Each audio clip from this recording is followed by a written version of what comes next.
pelan-pelan ya, teman-teman. Lihat konstruksinya ya. Di sini ada doa, harapan dulu. Ada harapan, cita. Ini takdirnya. Ini saya bikin ke sini X, di sini Y. Ya, kemudian di sini ada doa untuk mempercepat.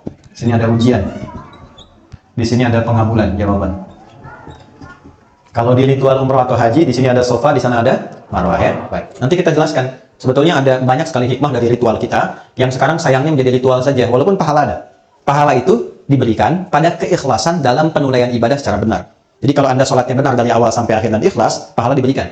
Tapi barokah, nilai-nilai kebaikan dari sholat yang kita dapatkan dalam hidup itu cenderung potensinya kurang bisa didapatkan kalau kita nggak paham hikmahnya. Oke? Seseorang kan, semua orang punya harapan ya, punya cita-cita. Terus dia berdoa kan? Ya Allah, yang sedang kuliah, saya pengen lulus IPK 4 misalnya. Ya? Ya Allah, saya pengen rumah tangga yang sakinah, mawaddah, dan rahmah. Halo, kenapa sedih begini? Tenang ya? Nah, jadi intinya setiap orang punya cita-cita. Misalnya ini lulus ujian. Sifatnya wisuda, akhir didapatkan. Ada seorang mahasiswa, pengen di wisuda dan lulus. Berarti kan harapan kan? Oke, saya mau tanya pada Anda. Mungkinkah di wisuda kalau dia tidak kuliah? Mungkinkah di wisuda kalau dia nggak ikut ujian? Mungkin. Tiba-tiba berdoa malam ini, besok wisuda. Mungkin. Pasti dia melewati tahapan dulu kan? Ya kan? Nah, tahapan inilah jembatan yang mengantarkan kita pada harapan yang ingin kita raih. Kita punya harapan di ujung sana, kita pengen raih. Kita mesti jalan kan ke sana? Jalan itulah yang disebut dengan ujian. Ujian ini yang sering kita lihat sebagai masalah. Kan kita ngerjain ujian dengan masalah kan? Masalah, solusi, gitu kan?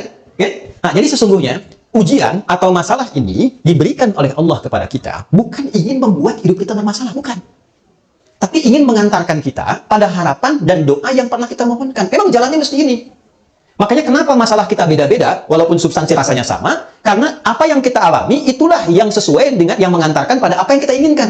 Doa kita apa? Masalahnya Allah turunkan, supaya mempercepat pengabulan pada apa yang kita mohonkan. Jelas sampai sini? Ya, jadi itu yang dimaksudkan, tidak mungkin ada orang hidup itu tentang diuji, nggak mungkin. Nah, konsepsi ini ada di Quran surah kedua, di ayat 155. وَلَنَبْلُوَنَّكُمْ بِالشَّيْءِ. Dan aku pastikan, setiap orang yang hidup, pasti aku akan berikan ujian. Hidup sama dengan ujian. Hidup sama dengan masalah. Karena orang hidup pasti punya cita-cita, punya keinginan. Yang punya keinginan harus diwujudkan keinginannya lewat ujian. Maka hidup berbanding lurus dengan ujian. Artinya orang yang tidak ingin diuji, tidak ingin hidup. Siapa yang tidak ingin punya masalah? Angkat tangan. Kan? Dibilang gak ingin, takut gak ingin hidup. Dibilang punya masalah, takut gak bisa ngatasin, kan? Oke, lihat dulu sini. Bisyai dengan berbagai macam. Minal khauf, khawatir, gelisah. Sudah mulai gelisah, jam berapa selesai gitu kan? Wal ju' mulai lapar. Wa naqsi minal amwal, sudah mulai hitung ongkos, pulang gimana? Ya, wal anfus, ada yang sakit sampai yang wafat, ya? Ya, wa thamarat, yang hasil kerja kerasnya diambil orang lain. Ada yang begitu. Tapi itu mengantarkan pada harapan kita. Memang itu bukan punya kita. Yang punya kita yang lain yang lebih baik. Jadi pahami yang pertama bahwa setiap hidup itu pasti akan dihadapkan pada ujian. Nah, ujian ini itu pasti akan selaras dengan kadar doa yang kita mohonkan. Makanya ketika Anda sedang punya masalah, itu hasil dari doa Anda. Kayak jangan banyak berdoa. Itu hasil doa Anda yang minta, Allah kasih. Ya kan? Jadi begitu Allah kasih, Anda malah bilang, ya Allah, kenapa masih saya? Ya, kamu kan yang minta kemarin. Ya. Nah, dari sini baru turun ayat, la yukallifullahu nafsan illa wus'aha. Allah nggak mungkin muji Anda di luar batas kemampuan Anda. Ketika diberikan ujian pun yang kita mampu. Gitu. Yang sakit kan pernah minta ke surga. Yang cepat, yang mudah, nggak banyak masalah kan? Kasih. Sebut nama Allah, diisolasi supaya nggak ketemu orang-orang nggak berbuat maksiat, telinganya bersih, lisannya bersih. Melihatnya seperti itu. Oke? Nah, kemudian nggak cukup sampai situ. Nih, katakan pada diri kita, nggak mungkin Allah nguji kalau saya nggak sanggup. Bahasa kitanya, saya bisa, saya sanggup. Dan nggak harus bikin status. Memang cuma saya sanggup ya, yang lain enggak. Terima kasih ya Allah. Yang senang aminkan ya. Tanpa masalah itu. Oke. Setelah itu, setelah paham bahwa apa yang saya hadapi adalah bagian dari takdir hasil dari doa saya, maka pindah ayat. Perhatikan kalimatnya. Quran surah ke-94. Alam nashrah laka wa wada'na an. Baik, di surat apa itu? Apa artinya insyirah? Pahami, insyirah itu proses melapangkan hati, hati yang lapang. Jadi kalau ingin mudah masalah diatasi, lapangkan dulu hatimu. Karena banyak masalah menjadi besar itu bukan karena besarnya masalah, karena sempitnya hati. Oke? Jadi banyak masalah jadi besar itu bukan karena masalahnya besar, karena hatinya terlalu sempit. Anak muda konsultasi kepada seorang syekh sepuh, maaf kalau lewat waktu sedikit, ya. Syekhnya tahu banyak masalah dari raut wajahnya yang tidak biasa. Kata syekhnya begini, ikut saya saja. Dibawa kemudian garam segenggam ke pinggir danau. dilempar setengahnya ke gelas. Diambil air, minum. Kata anak muda ini, asin. Minum saja. Begitu diminum, betul, asin dan dimuntahkan. Dibuang semua ke danau. Lalu sisa dari garam tadi, seluruhnya dibuang ke danau. Ambil lagi airnya. minum. Segar, enak, nyaman. Kata syekhnya, ini spirit al-insyirah. Saya sampaikan ini di hadapan presiden ketika beliau galau tuh. Alhamdulillah ada kebaikan dia. Ketika ini dilakukan, diminum, segar. Kata syekhnya kurang lebih demikian. Itulah keadaan hatimu. Kalau cawan hatimu engkau buat sempit segelas ini, maka masalah sekecil apapun akan terasa berat. Tapi kalau cawan hatimu engkau perlebar seperti danau ini, masalah sebesar apapun seperti garam ini akan terasa ringan dan mudah. Alam nashrah laka sadrak, bukankah aku sudah buat hatimu lebar dan luas? Kenapa engkau sempitkan? Wa wada'na anka wizrak alladhi anqadha dhahrak, sehingga dengan itu membuat tubuhmu akan menanggung beban yang berat yang tidak semestinya ditanggung. Ya, ada masalah yang kecil saja, masalah di pikiran kok sampai nggak bisa jalan, sampai nggak mau makan. Allah tanya balik, kenapa engkau sempitkan hatimu yang sudah aku bikin lapang, sehingga masalah kecil ini sampai membuat dirimu tidak bisa bergerak, penuh, seakan-akan dari kepala sampai ujung kaki masalah semua. Ya, wa rafa'na laka dzikrak. Perhatikan baik-baik, bukankah dulu engkau mengalami banyak masalah juga? Tuh ditanya balik tuh teman-teman. Anda usia berapa sekarang? 30, 40, 50, 60. Allah nanya balik, sampai di sini tiba sekarang. Dari dulu kan kita punya banyak jutaan masalah. Dari mulai kita balik kan sudah punya masalah. Pernah dikejar ayam, induk ayam saat anaknya dilewati itu kan? Sampai masalah besar kan?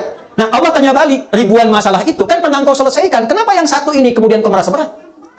Mungkin persoalannya bukan masalahnya. Masalahnya engkau belum melapangkan hatimu seperti aku selesaikan ribuan masalah dulu yang pernah tuntas karena kelapangan jiwamu. Terus kita tanya balik, ya Allah, cara melapangkan hati bagaimana? Ini yang mahal di Quran. Inna ma'al usri, fa inna ma'al usri. Masalahnya kita hanya lihat terjemah. Banyaknya orang lihat terjemah aja. Kita tuh saya pengen ikutan gitu sih. Banyaknya orang lihat terjemah. Di balik kesulitan ada kamu. Padahal spirit maknanya tidak seperti itu. Kurang lengkap. Yang ingin Allah katakan, perhatikan kalimatnya. Inna ma'al usri. Seberat apapun masalahnya, selalu ada solusinya. Dalam bahasa singkat begini nih, pasti selesai. Pasti ada solusi. Dan teman-teman, ini spirit ayatnya, ini katakan pada jiwa kita, dialogkan lisan dengan jiwa. Abi, ini pasti selesai. Bisa nggak mungkin nggak selesai. Pasti ada solusinya. Katakan. Kita punya ayatnya teman-teman. Di sini masyarakat Jepang itu yang praktekkan pada umumnya. Dulu tahun 95-96, itu ada acara di sini, Benteng Takeshi. Seangkatan dengan Dragon Ball, kan? Tulisan Suzuki Watanabe yang kemarin baru meninggal itu. Ya. Itu Benteng Takeshi, saat tanknya sudah mulai bergerak dan ingin menaklukkan benteng. Itu di sampingnya itu ada reporter yang mendampingi dan mengatakan gini, kamu pasti bisa, kok pasti bisa, kok pasti bisa. Kita punya ayat, jadi perhatikan. Jadi ketika Anda punya masalah, satu, simpulkan, terima kasih ya Allah, kau titipkan pada saya untuk mempercepat pengabulan doaku, kau tidak berikan pada yang lain. Terima kasih. Yang kedua, kamu pasti bisa. Pasti selesai. Inna ma'al usri, fa inna ma'al usri. Kalau sekali nggak cukup, katakan yang kedua, sampai hati merasa tenang. Kuncinya, bukan jawabannya datang dulu, bukan selesai dulu. Kuncinya hati tenang dulu. Jiwa yang tenang, melahirkan keputusan yang cemerlang. Bikin status tuh. Terakhir, fa'idha faragta. Kalau hatinya sudah tenang, baru mitigasikan persoalannya. Masalahnya apa? Di rumah tangga bikin mitigasi. Kenapa suami begini? Kenapa saya begini? Oh, ini ketemu satu. Dengan ketenangan hati. Setelah itu, jangan harapkan hasil. Karena kalau Anda mengharap hasil, Anda kecewa. Serahkan hasilnya kepada siapa? Allah. Wa ila rabbika farghab. Nah, itu kalau sudah terkumpul, kita akan selalu ridho pada setiap situasi yang Allah berikan dari perjalanan takdir kita. Terima kasih ya Allah, Engkau kirimkan ini. Terima kasih ya Allah, Engkau hadirkan ini. Alhamdulillah. Ya. Nah, makan nggak makan asal ridho Allah pada kita, ya. Tidak harus selalu kumpul gitu. Kadang-kadang sendiri-sendiri kan. Gimana? Karena yang bikin tema.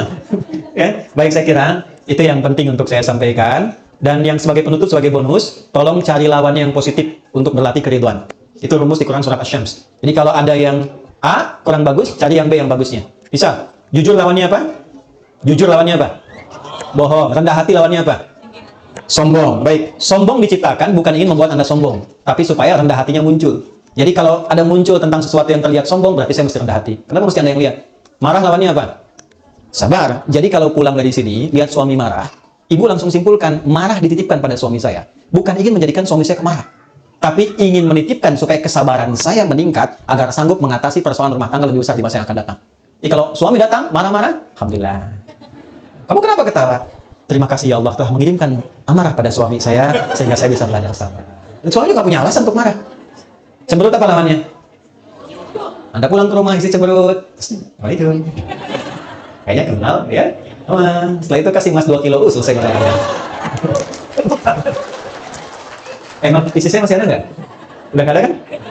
Alhamdulillah, makanya saya cerita ya. Karena jarang ada ustadz ceramah bawa istrinya jarang, apalagi bahas yang gitu. Sama saja gitu ya. Baik teman-teman, itu yang bisa disampaikan.